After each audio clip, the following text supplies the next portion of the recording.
우리 오늘 받으실 하나님의 말씀 같이 보도록 하겠습니다. 신약성경 에베소서 4장 25절에서부터 32절 말씀입니다.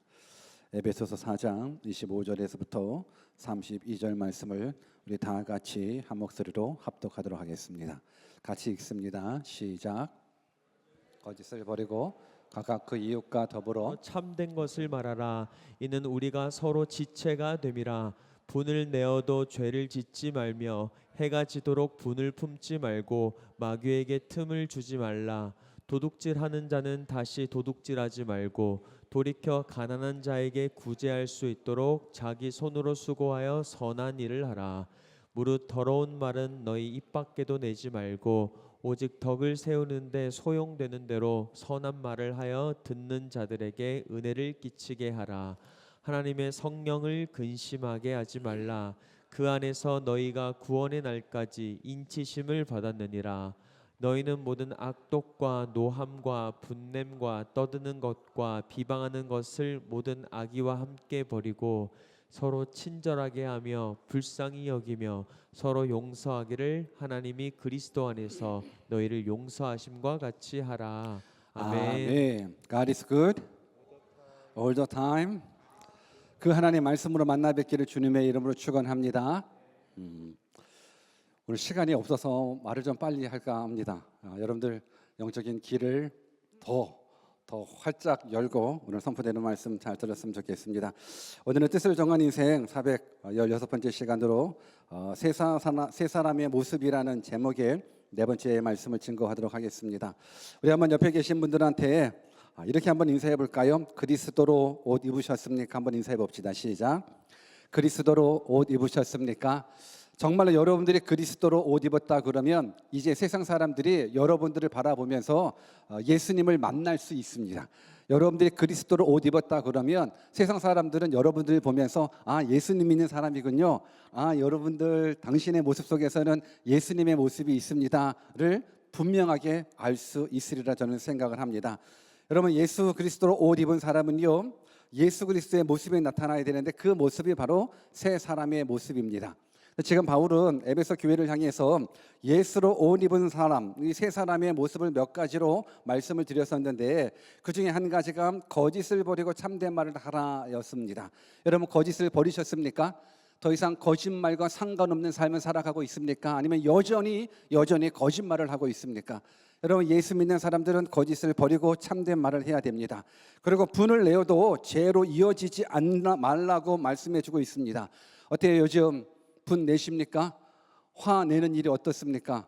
화를 나더라도 그 화가 죄로 이어지지 않게끔 몸부림치고 있습니까? 저는 여러분들의 삶 가운데에 우선 화가 없었으면 좋겠습니다. 그럼에도 불구하고 화낼 수밖에 없는 환경이라 그러면 그냥 잠시 있다가 내는 훈련을 하십시오. 5분 뒤에 화내고 10분 뒤에 화내고 1시간 뒤에 화내서 그 분이 죄로 이어지지 않기를 주님의 이름으로 축원합니다. 지난 시간에는 도둑질하는 자는 다시금 도둑질하지 말고 오히려 수고하여 구제의 삶을 살라고 말씀드렸습니다. 여러분 도둑질은 남의 것을 훔치는 행위이죠. 남의 소유를 내 소유인 것처럼 사용하면 다 도둑질이라고 말씀을 드렸습니다. 그래서 이 도둑질이라는 말씀 가운데에서는 소유권에 대한 바른 신앙이 담겨져 있다고 말씀을 드렸는데 혹시 기억나십니까? 질문하는 겁니다. 기억나십니까? 다 기억나기를 바라겠습니다. 여러분 내 것은 없고 다 하나님의 것입니다. 믿으십니까? 내 것은 없고 다 하나님의 것입니다를 믿는 사람들이 하나님과 인간 사이, 그러니까 인간과 하나님 사이에 내 것은 없고 다 하나님의 것입니다를 고백하는 표현이 바로 11조 생활이라고 말씀을 드렸습니다. 또 내 것은 없고 다 하나님의 것입니다를 인정하는 믿음의 고백을 인간 대 인간 사이에서 고백하는 것이 바로 구제 사역이라고 말씀을 드렸습니다. 여러분 우리가 이 땅에 살아가면서 내 것은 없고 모든 것은 다 하나님의 것입니다라는 이 믿음의 고백 없이는 우리가 구제할 수 없어요. 내 것은 없고 다 하나님의 것입니다를 고백할 수 없다 그러면 사실 우리는 하나님 앞에 11조로 믿음을 표현할 수도 없어요. 정말 중요한 건 이 모든 것들이 다 하나님의 것임에도 불구하고 우리는 내 것으로 착각하고 있습니다. 내가 가지고 있다고, 내가 벌었다고, 내가 수고하고 내 통장에 들어있다고 다 내 것이라고 착각하는데 내 것이 아닙니다. 모든 것은 하나님의 것입니다. 믿으십니까? 이 믿음이 여러분들 삶 가운데 고백되어지기를 주님의 이름을 축원합니다. 이것이 이제 지난 시간까지 배웠었던 말씀인 거고, 그렇다면 오늘 새 사람의 모습 하나님께서 뭘 또 요구하시는가, 뭘 또 지켜야 되는가, 우리 29절 말씀을 한 번 더 같이 읽어보도록 하겠습니다. 같이 한번 읽습니다. 시작. 무릇 더러운 말은 너희 입 밖에도 내지 말고 오직 덕을 세우는데 소용되는 대로 선한 말을 하여 듣는 자들에게 은혜를 끼치게 하라. 여러분, 예수님께서 나의 주인, 나의 구원자, 나의 하나님으로 영접하셨다 그러면 우리가 변화해야 될 부분들이 뭐 여러 가지 영역이 있을 수 있겠지만은 언어의 변화 반드시 가져야 됩니다. 물론 행동의 변화 있어야 되죠. 그런데 행동의 변화뿐만이 아니라 우리의 삶 가운데에 예수님이 나의 주인이고 나의 구원자고 나의 하나님이고 정말 예수 그리스도를 옷 입었다 그러면 언어의 변화가 있어야 됩니다.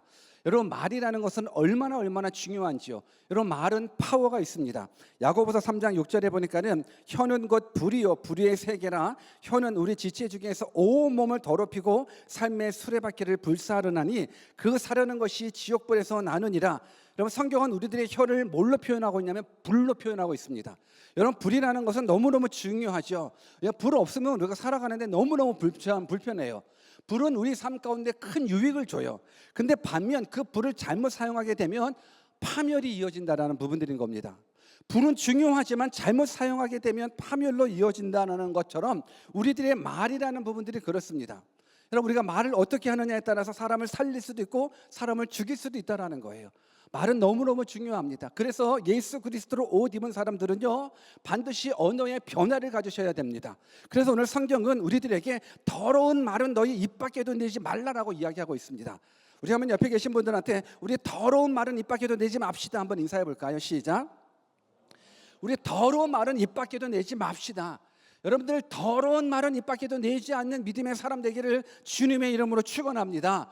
여러분, 더러운 말은 어떤 말일까요? 더러운 말, 혹시 욕이 더러운 말일까요?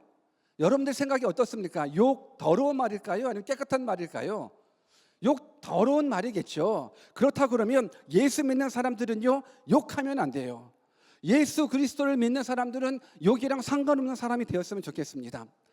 제가 예전에 한국에서 살아갔었을 때 이 초등학교 아이들이 욕을 참 많이 하죠. 근데 지금 물어보니까 지금도 동일하게 초등학교 아이들이 욕을 되게 많이 한다라고 얘기를 하더라고요. 그 당시 20년 전만 하더라도 어떤 이야기가 있냐면 욕을 너무 많이 하니까 얘들아 우리 욕하지 말고 한번 대화해 볼까? 이렇게 얘기했더니만 어떻게 애들이 침묵하기 시작했다라는 거예요. 욕이 안 나오면 대화가 안 나온다라는 부분들. 여러분, 이 정도로 심각해지는 이 언어에 대한 모습들을 우리가 한번 생각해 봤었을 때 여러분들은 어떻습니까? 욕을 안 하면 대화가 안 나오는 그런 부분들은 아마 우리 가운데는 없으리라 생각을 합니다. 여러분, 우리가 착각하는 건 우리가 말할 때 어린아이처럼 뭐 욕을 하면 뭔가 세 보이고 멋있어 보이고, 이거 착각이에요. 욕이라는 건 더러운 말인 거예요. 저는 여러분들이 정말 입술 가운데에서 욕, 심지어는 운전하더라도 누가 끼어들더라도 어떻게 그냥 감사 나왔으면 좋겠어요. 하나님, 저 사람 저 영혼 축복해 주십시오. 축복이 나왔으면 좋겠어요. 욕은 우리랑 상관없는 사람 되었으면 좋겠어요. 왜 그런지 아십니까? 야고보서 3장 10절에서 11절에 보면 한 입으로 찬송과 저주가 나오는도다. 내 형제들아, 이것이 마땅치 아니하니라. 샘이 한 구멍으로 어찌 단물과 쓴물을 내겠느뇨. 여러분, 찬송과 저주는 한 입에서 나올 수가 없어요. 우리 입에서 예수 그리스도가 나오고 우리 입에서 복음이 나온다 그러면 저주가 나오면 안 돼요. 욕이 나오면 안 돼요. 더러운 것이 나오면 안 돼요. 어찌 한 우물에서 단물과 쓴물이 나올 수 있겠습니까? 저는 여러분들의 입술은 오직 단물이 나왔으면 좋겠어요. 오직 예수 그리스도가 나왔으면 좋겠어요. 오직 사랑만 나왔으면 좋겠어요. 오직 용서만 나왔으면 좋겠어요. 아멘 할 때까지 계속 할 거예요. 오직 기쁨만 나왔으면 좋겠어요. 오직 주의 사랑이 여러분들 입술 가운데 나타나기를 주님의 이름으로 축원합니다. 이건 더러운 거예요. 더러운 거예요. 더러운 말을 스탑하십시오. 그렇다면 또 우리 삶 가운데 어떤 것이 더러운 것일까? 음담 패설도 더러운 말이에요. 성적인 농담, 음란한 말들, 이 자체가 더러운 말이라는 부분들을 우리가 깨달았으면 좋겠습니다. 특별히 남자들끼리 대화 속에서 이 음담 패설이 굉장히 많이 나와요. 뭐 그렇다고 여자들은 안 하는지는 모르겠지만 어찌됐든 이 입 속에서 음담패설이 나오는 것, 이거 더러운 말이에요. 여러분, 말이라는 건 파워가 있어요. 내가 어떤 말을 하느냐, 내가 어떤 말을 듣느냐에 따라서 우리는 영향을 받을 수밖에 없어요. 내가 더러운 말을 하잖아요. 더러운 생각이 내 안에 들어와요. 더러운 말을 듣잖아요. 더러운 생각이 우리 안에 들어와요. 그래서 그 생각은 삶으로 이어진다라는 거예요. 저는 여러분들 모두가 우리 입술 가운데에서 정말로 더러움이 사라졌으면 좋겠어요. 아멘 이쪽밖에 안 하는데, 우리들 입술 가운데서는 더러움이 사라졌으면 좋겠어요. 여러분, 더러움은 너무너무 더러워요. 우리는 한 입에서 오직 단물과 쓴물 동시에 나올 수 없다는 것. 내가 예수 그리스도로 옷 입었다 그러면 이제 여러분들의 입에서는 감사가 나오고 축복이 나오기를 주님의 이름으로 축원합니다. 또 어떤 것이 더러운 말일까? 남을 비방하는 말도 더러운 말입니다. 남을 미워하는 말도 더러운 말이고, 남을 무시하는 말도 더러운 말입니다. 여러분들, 저는 여러분들의 언어에 변화가 있기를 주님의 이름으로 축원하고, 혹시 내 언어 생활은 어떤가? 내 언어 습관은 어떤 것인가? 한번 여러분들의 말을 통해서도 여러분들이 여러분들을 점검해보는 시간 되었으면 좋겠습니다. 잠언서 12장 18절에 보면 칼로 찌름같이 함부로 말하는 자가 있거니와 지혜로운 자의 혀는 양약과 같으니라 말씀해주고 있습니다. 여러분, 함부로 말하는 자는요, 칼로 찌름같이 옆 사람을 괴롭히는 거예요. 우리 한번 옆에 계신 분들한테 이렇게 인사했으면 좋겠는데, 내가 함부로 말해서 미안합니다. 한번 인사해 볼까요? 시작. 이제 여러분 남편한테도, 여러분들의 아내한테도, 여러분들의 부모님한테도, 여러분들의 자녀들한테도, 여러분들의 친구한테도 오늘 가서 내가 함부로 말해서 죄송합니다, 함부로 말해서 미안합니다, 여러분들 사과했으면 좋겠어요. 여러분, 함부로 말하는 자는요, 성경에 보니까는 칼로 찌름 같다라는 부분들, 우리가 교회를 다니면서 상처받는다라는 얘기 많이 하잖아요. 누가 칼 가지고 상처내는 사람 없어요. 다 뭘로 상처내요? 다 말로 상처내는 거예요. 말로. 여러분, 우리가 그리스도로 말미암아 새 옷을 입었다 그러면 우리는 말로 상처를 주는 사람이 아니라 말로 사람을 격려하고 위로해주고 치료해주는 그런 믿음의 사람들이 다 되었으면 좋겠어요. 근데 대부분 우리가 상처 주는 사람들은 우리랑 상관없는 사람, 멀리 있는 사람이 아니라 누구예요? 우리랑 가까이 있는 사람에게 우리가 오히려 상처를 주잖아요. 저는 여러분들이 상처 주는 사람이 아니라 정말로 살려주는 사람, 위로해주는 사람, 격려해주는 사람, 그런 언어의 변화가 있기를 주님의 이름으로 축원합니다. 어떤 유명 강사가 그런 얘기를 하더라고요. 결혼할 때 배우자를 선택함에 있어서 어떤 배우자를 만나야 되는가라는 이 질문 속에 대부분 남자들은 어떤 배우자랑 만나기를 원하냐라고 말하면 남자들은 뭐라고 말을 해요? 남자들 대답해 봐봐요. 남자들 어떤 여자랑 결혼하고 싶어요? 그러면 뭐라고 말해요? 빨리 대답해요. 솔직하게. 이쁜 여자랑 결혼하고 싶다라는 부분들이 이게 다 그래요. 근데 그 강사가 그런 얘기를 하더라고요. 외적인 이쁨은 얼마 못 간대요. 외적인 이쁨은 얼마 못 간대요. 누구랑 결혼해야 되자면 말을 이쁘게 하는 사람하고 결혼하라는 거예요. 말을 이쁘게 하는 사람. 여러분, 남자고 여자고 말을 이쁘게 하는 사람 만나기를 주님의 이름으로 축원합니다. 우리 청년들 같은 경우 말을 이쁘게 하는 사람 만나십시오. 그러니까 대화를 하면서 말을 이쁘게 하는 사람. 혹시 사귐 있다 그러면 한 번 더 대판 싸워도 봐봐요.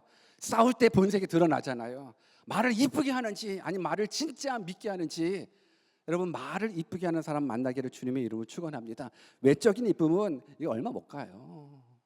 25 이상 되면 어떻게 돼요? 외적인 이쁨은 어떻게 돼요? 다 이게 외모의 평준화가 돼요. 외모의 평준화가 되기 때문에 이쁨 이런 부분들은 이거는 중요한 게 아니에요. 근데 말은 다르더라고요. 말은 달라요. 저는 여러분들의 언어가 정말 이쁘게 말하는 사람. 그래서 많은 사람들이 너 대형교회 다니는구나. 어떻게 알아? 말 이쁘게 하잖아. 이러한 고백들이 이 세상 사람들한테도 나왔으면 좋겠습니다. 여러분들의 언어의 습관 가운데 어떤 부분도 있을까? 혹시 여러분들 말할 때 명령형 언어가 많이 있는가 생각해 봐요. 말할 때 명령형이 많아요. 청소해, 밥 먹어, 그거 갖다 줘. 이쁜 언어는 아닌 것 같아요. 그러고 나서 또 지적형이 있어요. 이게 뭐야? 왜 이렇게 했어? 왜 저렇게 했어? 그거 아니잖아. 이게 지적형 인간이 있어요. 또 화내고 짜증스러운 말투, 이게 화내명의 언어가 있어요. 여러분은 어떻습니까? 명령형 언어를 사용하십니까? 지적형 언어를 사용하십니까? 환음형 언어를 사용하십니까? 아니면 이 복합적인 언어가 여러분들의 모습입니까? 저는 여러분들이 이런 모습이랑 좀 달라졌으면 좋겠다 싶습니다. 여러분, 명령형이든 지적형이든 화내고 짜증스러운 이 언어 생활은요, 행복을 멀어지게 해요. 화를 불러일으키는 언어 습관인 거예요. 우리들의 말은 지혜를 얻어야 돼요. 그래서 어느 성경 그대로 지혜로운 자의 혀는 양약과 같다라고 이야기를 하잖아요. 저는 여러분들이 말을 할 때도 지혜가 있었으면 좋겠어요. 말을 이쁘게 하려고 그러면 지혜가 있어야 되죠. 그래서 내 생각 자체로 이야기하지 말고 그냥 소망을 이야기하는 것도 지혜의 한 방편이라고 이야기를 하더라고요. 예를 들어서 자녀를 양육할 때 우리 아들, 딸들이 방을 잘 치워요, 안 치워요? 여러분들 보시면 알죠, 뭐. 여러분들이 어렸을 때 어때요? 방 지저분했어요? 깨끗했어요? 쉽지는 않았잖아요, 그렇죠? 근데 만약에 자녀들의 방에 들어갔는데 지저분하다, 그랬을 때 우리들의 생각의 언어는 뭐냐면 불러놓고 방이 왜 이렇게 지저분해? 왜 이렇게 더러워? 청소 좀 해! 이게 뭐야? 라고 대부분 얘기해요, 안 해요? 이렇게 얘기를 해요. 근데 이 부분들을 보면 다 명령형, 지적형, 짜증형이 다 나와요. 그래요, 안 그래요? 근데 이 내 생각 자체를 말하지 말고 소망을 이야기하면 이게 또 지혜로운 언어가 될 수 있다라고 이야기해요. 예를 들어서 이런 경우 있다 그러면 이제 소망의 언어로 바꾸는 거예요. 나는 우리 아들이 깨끗한 방에서 지냈으면 참 좋겠다. 소망의 언어로 바뀌어지잖아요. 야, 정리정돈 잘된 방에서 생활을 하면 기분도 참 좋을 텐데. 그리고 성공한 사람들의 공통적인 특징 중에 하나가 자고 일어나면 이불을 잘 정돈한다는 것이던데, 난 우리 딸이 이렇게 좋은 습관을 가지면 얼마나 좋을까. 소망을 이야기했었을 때 그 소망의 대화 속에서는 관계가 무너지지 않아요. 관계가 더 회복이 돼요. 돈독해져요. 근데 내 그 상황만 보고 내 생각의 언어로 그냥 명령형, 지적형, 짜증형이 나타나게 되면은 치우고 싶은 마음도 안 치우죠. 저는 여러분들이 이러한 부분들 속에서의 지혜를 얻기를 주님의 이름으로 축원합니다. 이와 같은 우리들의 말은 다른 사람들을 살릴 수 있는 능력도, 죽일 수 있는 능력도 있다라는 부분들을 알고 새 사람으로의 모습으로 있다 그러면 반드시 언어의 변화가 있기를 주님의 이름으로 축원합니다. 그렇다면 이 그리스도의 언어 생활이 단지 더러운 말만 안 하면 되는 것인가? 아니요, 그렇지 않죠. 우리가 계속적으로 에베소서를 공부해 왔었을 때 그냥 거짓말하지 마로 끝나지 않잖아요. 거짓말하지 마. 그다음에 뭐가 있어요? 참된 말을 해. 분노로 끝나지 않고 분노가 죄로, 분노하지 마, 화내지 마가 아니라 분노가 죄로 이어지지 말게 해. 도둑질하지 마로 끝나지 않고 오히려 구제해. 언어 생활도 마찬가지인 것 같아요. 그냥 29절 말씀에 보면은 무릇 더러운 말은 너희 입 밖에도 내지 마로 끝나지 않더라고요. 끝나지 말고 입 밖에도 내지 말고 오직 덕을 세우는 대로, 소용되는 대로 선한 말을 하여 듣는 자들에게 은혜를 끼치게 하라라는 것이 우리를 향하신 하나님의 뜻이라는 거예요. 단지 더러운 말 입 밖에 내지 말라니까 그래, 내가 이제 더러운 말 안 해야지가 아니라 우리들의 말이 이제는 남을 은혜를 끼치는 말로 하라는 거예요. 덕을 세우는 일, 은혜를 끼치는 말을 하라는 거예요. 이 말이 바로 선한 말인 거예요. 물론 이 선한 말이라는 것이 상처가 아닌 위로가 되는 말도 선한 말이 될 수도 있고 격려의 말, 선한 말 될 수 있죠. 그런데 우리가 말하고 있는 그 말이 가벼운 위로, 가벼운 격려 말고 진짜 위로, 진짜 격려가 되는 그 말, 그게 진짜 참 선한 말인데, 우리가 지난 시간에도 도둑질하지 말고 오히려 구제함으로 선한 행동을 하라고 말했을 때, 선한 행동이라는 것, 선은 오직 하나님이기 때문에 하나님이 드러나는 것이 선이라고 말씀을 드렸잖아요. 기억나십니까? 여러분, 선한 말도 마찬가지인 것 같아요. 선한 말도 하나님이 드러나는 것이 선한 말이에요. 예수 그리스도가 드러나는 말이 선한 말인 거예요. 예수 그리스도의 거룩이 드러나는 말, 예수 그리스도의 사랑이 드러나는 말이 선한 말이에요. 왜 그러는가? 그냥 단순하게 위로하고 격려하는 그 격려와 위로는요, 100년 미만의 짧은 위로예요. 순간적인 위로예요. 근데 진짜 선한 말, 하나님이 드러나는 말, 예수 그리스도가 드러나는 그 선한 말은요, 100년 미만, 아니 찰나의 위로와 격려가 아니에요. 영원의 격려예요. 영원한 위로예요. 영원한 생명을 얻을 수 있는 진짜 위로, 힘이 될 수 있는 말, 이 선한 말이 여러분들의 입술 가운데 나타나기를 주님의 이름으로 축원합니다. 여러분 요한복음 6장 63절에 보면 살리는 것은 영이니 육은 무익하니라 내가 너희에게 이른 말은 영이요 생명이라 말씀해 주고 있어요. 예수님의 말씀인 거예요. 살리는 것은 영이니 육은 무익하대요. 그러면서 예수님이 말씀한 내가 너희에게 이른 말은 영이요 생명이라는 거예요. 예수님의 말씀은 영이에요. 예수님의 말씀은 생명이에요. 그래서 내가 내 입에서 예수의 이름이 증거낼 때는 이것이 선한 말로서 다른 사람들을 살릴 수 있다는 거예요. 찰나의 격려와 찰나의 위로가 아니라 이 영을 살릴 수 있는 거예요. 여러분, 우리가 중요한 부분들은 내 격려로, 내 위로로 내 마음, 누군가를 위로하고 격려하는 것, 칭찬하는 것, 이 찰나의 격려 말고요, 진짜 격려해야 되지 않겠습니까? 그냥 기분 좋게 하는 칭찬 이런 부분들이 아니라, 이 혼이 좋아하는 부분들이 아니라 영이 살아야 된다라는 부분들. 그래서 예수 그리스도의 말씀이 증거될 때 그 영이 살아가는 거예요. 이 부분들을 저는 이렇게 얘기해 주고 싶은데, 여러분, 죽음을 앞에 두고 있는 사람에게 100억이 어떤 의미일까요? 여러분들이 지금 죽음을 앞에 두고 있어요. 100억이든지 1000억이든지 상관없어요. 만약에 여러분들에게 100억이 생긴다. 여러분들 직장 다닐래요? 공부할래요? 더 할 수도 있겠죠. 근데 내가 100억이 있다, 1000억이 있다 그러면 직장 안 다녀요. 왜? 그 가치가 어마어마하기 때문에 그래요. 그냥 100억이든 1000억이든 내가 있으면 직장 생활 할 필요가 없죠. 괜찮아요. 당연하니까. 그냥 그 가치를 아니까. 근데 만약에 100억이고 1000억이고 죽음을 앞에 둔 사람에게는 그 100억은 어떤 의미일까요? 죽음을 앞에 둔 사람에게는 100억은 의미가 없어요. 죽음을 바로 앞에 둔 사람에게는 1000억이 의미가 없어요. 왜 그래요? 아니, 생명이 떠나가는데 그 돈이 무슨 의미가 있겠습니까? 저는 동일한 것 같아요. 영이 죽은 사람에게는 아무리 좋은 말로 위로가 된들 그 위로는 찰나의 위로일 수밖에 없어요. 영이 죽었는데 단순하게 단지 그냥 격려와 칭찬, 위로, 그건 진짜 위로가 될 수가 없어요. 영을 살려내는 것이 진짜 위로예요. 영은 영원하다라는 거예요. 여러분, 우리가 가지고 있는 우리는 영적인 동물이잖아요. 여러분, 우리는 영생하도록 하나님께서 만드셨어요. 이거를 많은 사람들이 몰라요. 우리는 영원한 생명을 하나님께서 허락해 주셨다라는 거예요. 원래 인간은 영생하는 동물이에요. 우리 한번 옆에 계신 분들한테 이렇게 인사해 주세요. 당신과 나는 영원하도록 하나님께서 만드셨습니다. 시작. 당신과 나는 영원하도록 하나님께서 만드셨습니다. 원래 인간은 영원하게끔 돼 있어요. 인간은 동물은 아니에요. 근데 영적으로 만들어진 인간은 영원한 생명을 하나님께서 허락해 주셨어요. 근데 문제는 천국에서의 영생이냐 지옥에서의 영생이냐 그 차이인 거예요. 지옥도 영생이에요. 지옥도 100만 년 있다가 끝나는 것이 아니에요. 100만 년 있다가 끝나면 지옥도 가볼만 하죠. 100만 년만 참으면 되죠. 영생에 비하면 100만 년 참으면 돼요. 근데 지옥이 왜 지옥인 줄 아십니까? 그 지옥의 고통이 영원하니까 지옥인 거예요. 우리 인간은 영원한 생명을 가지고 있어요. 저는 바라옵기는 이 영원한 생명으로 태어난 우리 인간이 천국에서 영원한 생명을 누리기를 주님의 이름으로 축원합니다. 그러려면 우리들의 영이 살아야 되는 거예요.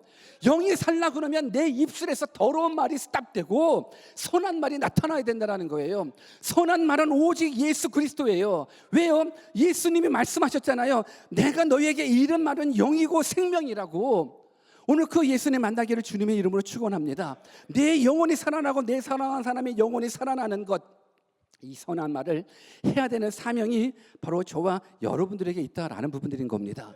저는 여러분들이 진짜 이런 믿음의 사람 되기를 주님의 이름으로 축원합니다. 예수 그리스도로 새 옷을 입은 사람들은 이 모습을 우리가 닮아가야 돼요. 이렇게 살아가야 된다라는 거예요. 한번 30절도 같이 한번 읽어볼까요? 30절 말씀입니다. 같이 읽습니다. 시작. 하나님의 성령을 근심하게 하지 말라. 그 안에서 너희가 구원의 날까지 인치심을 받았느니라. 아멘. 여러분, 하나님의 성령을 근심하지 말라라고 이야기해요. 하나님의 성령을 근심하게 하지 말라. 여러분, 자녀들이 죄 가운데 빠지게 되면 부모의 마음이 어때요? 자녀들이 도둑질해요. 자녀들이 거짓말해요. 여러분, 자녀들이 막 분노하면서 그 분노가 죄로 이어져요. 여러분, 부모의 마음이 어때요? 부모의 마음이 기쁠 수가 없어요.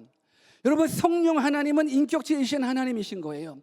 그래서 우리가 죄를 짓잖아요. 하나님의 뜻과 반대되는 삶을 살아가잖아요. 그러면 성령 하나님께서 근심하여, 성령 하나님께서 슬퍼하셔요. 그래서 사도 바울이 말해요. 하나님의 성령을 근심하게 하지 말라라고 이야기를 하고 있습니다. 결국 죄로 말미암아서 성령을 근심케 하는 자들은요, 그 마음에 평강이 있을 수 없어요. 얼마 전에 유혹이라는 부분들을 말씀을 드렸어요. 유혹은 진짜가 아니라 거짓인 거예요. 여러분, 사탄은 우리들을 죄로 유혹해요. 이 죄를 범하게 되면 너가 만족할 거라고 이야기를 하는데 이거는 거짓이잖아요. 유혹은 진짜가 아니에요. 근데 많은 사람들이 그 유혹에 넘어가요. 그 유혹에 넘어가요. 이 죄를 범하면 내가 만족할 거라고 그러는데 만족이 아니에요. 파괴예요. 내 영혼이 파괴돼요. 내 가정이 파괴되고 내 육체가 파괴돼요. 저는 여러분들이 그 유혹에 넘어가지 않기를 주님의 이름으로 축원합니다. 유혹에 넘어가면 성령 하나님이 근심하신다라는 거예요. 죄 가운데 살아가고 있습니까? 오늘 이 시간에 회개함으로 말미암아서 여러분들이 성령을 근심케 하는 것이 아니라 오히려 성령을 기쁘게 할 수 있는 믿음의 사람 되기를 주님의 이름으로 축원합니다. 그런데 한 가지, 우리도 거짓말하기 싫어요. 우리도 분노가 죄로 이어지는 거 원치 않고, 도둑질하는 것도 원치 않고, 더러운 말 하는 것도 원치 않아요. 근데 우리 너무너무 연약하다 보니까는 늘 거짓말하고 넘어지고 도둑질하고 분노하고 막 더러운 말을 입에 막 내고, 이 모습 속에 우리는 갈등하게 돼요. 그래서 저는 여러분들과 더불어서 이 부분들을 예전에도 말씀을 드렸는데, 우리가 죄를 범하게 되면 어느 정도 이제는 신앙이 있고 교회를 다니고 하나님의 말씀을 듣다 보면 죄를 범할 때마다 죄책감은 있어요. 내가 또 넘어졌네. 내가 또 화냈네. 내가 또 더러운 말 했네. 내가 도둑질했네. 죄책감. 여러분, 죄책감에 사로잡히지는 말고 죄에 집중하기보다는 그때일수록 하나님, 내가 성령께 집중하기를 원합니다라고 기도했으면 좋겠어요. 죄 안 지으려고 몸부림친다고 죄 안 져지는 게 아니에요. 죄 안 지은 부분들이 죄 안 짓는 부분들로 포커스 맞추는 것이 아니라 오히려 성령 하나님께 집중할 수 있었으면 좋겠어요. 여러분, 성령 하나님께 사시는 일은 우리로 하여금 하나님의 은혜를 깨달아 알게 해주시는 거거든요. 그러니까 내가 죄 안 지려고 노력하는 것이 아니라 성령 하나님 나에게 와주시고, 내가 성령 하나님으로 말미암아서 예수 그리스도의 십자가 은혜를 다시 한번 깨닫게 해주십시오. 여러분, 십자가의 은혜를 깨달은 사람들은요, 죄와 상관없는 삶을 살아가더라고요. 죄 안 지으려고 몸부림치면 죄책감만 있는데, 내가 성령을 갈망하고 성령의 충만함을 갈망했었을 때 성령 하나님이 내가 받은 구원이, 내가 받은 은혜가 얼마나 크다라는 사실을 깨달아 알게 해주시면 자동적으로 이 죄된 모습들을 사라지게 하시더라고요. 그래서 믿음의 사람들의 공통점들이 다 십자가의 은혜를 깊이 깨닫는 사람들인 거예요. 여러분, 교회를 오래 다닌다고 죄 안 짓는 게 아니더라고요. 교회 오래 다니는 거랑 상관없더라고요. 교회 오래 다녀도 여전히 죄 가운데 살아가 성령님을 근심하게 하는 사람들이 너무너무 많아요. 모태신앙도 마찬가지고요. 그런데 교회를 내가 하루만 다녔더라도 내가 그 하루 가운데 성령 하나님께서 일해 주셔서 나를 위해서 십자가에 죽으신 하나님의 은혜가 너무너무 고맙다면, 너무너무 감사하게 그 은혜가 깨달아진다 그러면 그때는 그 삶이 바꿔질 수밖에 없어요. 저는 여러분들이 그러한 삶은 되기를 주님의 이름으로 축원합니다. 여러분, 갈라디아서 5장 16절에 보면 내가 이루노니 너희는 성령을 따라 행하라, 그리하면 육체의 욕심을 이루지 아니한다 말씀해주고 있어요. 여러분, 우리가 거짓말을 하는 것도, 분노하는 것도, 도둑질하는 것도, 더러운 말 하는 것도 다 세상의 정욕을 따라 살아가는 모습인 거예요. 세상의 욕심 때문에 그러는 건데, 세상의 욕심을 제어할 수 있는 건 결국은 성령을 따라 행하는 거예요. 성령을 따라 행한다라는 건 성령을 간구하는 거예요. 성령을 추구하는 거예요. 성령 하나님을 초청하는 거예요. 성령 하나님을 인정하는 거예요. 하나님, 나에게 성령 하나님을 만나게 해주십시오. 내가 성령 하나님으로 말미암아서 내가 받은 구원이 얼마나 큰 은혜인지 깨달아 알게 해주십시오. 여러분, 이 사실을 깨닫게 되면 자연스럽게 이 죄된 부분들은 멀리할 수 있다라고 저는 생각을 합니다. 말이 빨랐죠? 말씀을 마칠게요. 여러분, 하나님 살아계시고요. 정말 하나님 살아계시고 예수 그리스도로 옷 입었다 그러면 이제 세상 사람들은 우리를 바라보게 돼요. 세상 사람들은 예수 믿는 사람이군요. 교회 왔다 갔다 하는 걸로만 예수 믿는 사람이 아니라, 저는 여러분들이 이제 새 사람의 모습을 가지고 거룩을 추구하며 살아갈 수 있는, 그래서 오늘 배웠었던 이 모습들 거짓에 대한 것도, 분에 대한 것도, 도둑질에 대한 것도, 더러운 말에 대한 부분들도 정말 다 변화되어서 하나님의 하나님 되심이 경험되어질 수 있는 진짜 그리스도인 되기를 주님의 이름으로 축원합니다. 우리 같이 한번 기도할까요?